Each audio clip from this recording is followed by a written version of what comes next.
Well, good morning.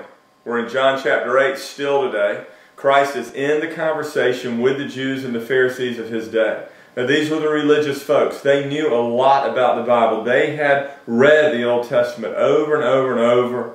The conclusion that they had formed that it was going to be through their birthright, their genealogy, and their works that they were going to merit salvation from God. But Christ was there to announce that that was never the way of salvation. That was always through faith in Him. Even Abraham believed in God and he was reckoned as righteous. Abraham didn't work his way into heaven. Abraham trusted that God would provide one who would live and die in his place, and that was Christ. So Christ was on earth and he was dealing with the religious folks of his day. And look what he says to them.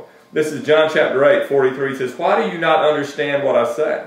It is because you cannot bear to hear my word. You are of your father the devil, and your will is to do your father's desire." And really what's going on in this passage is Christ is saying, why don't you believe me? Now he knows why they didn't believe him. The reason that they didn't believe, he tells them, is because they were of their father the devil. Now here's what you need to know. You are either of God or you're of the devil. There's not a third group in this world. There's not a gray area in this world. People are either serving God or they are serving Satan. Most don't want to hear that today, but Christ was announcing that clearly in his day. What was it that was preventing these brilliant people from following Jesus Christ?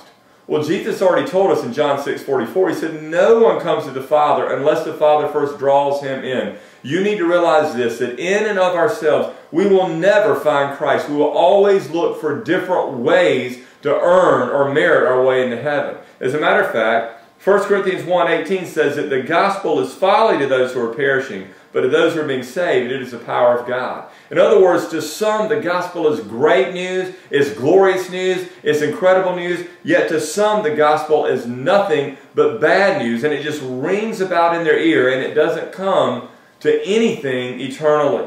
It says in 1 Corinthians 1:2:14. 1 Corinthians 2:14 says, "The natural person does not accept the things of the Spirit of God. They are folly to him. He is not able to understand them because they are spiritually appraised." What Paul is telling you in 1 Corinthians 2:14 is outside of the awakening power of the Spirit of God, we will never ever understand the gospel of God. That's why Jesus said to Nicodemus, "Nicodemus, you must be born again."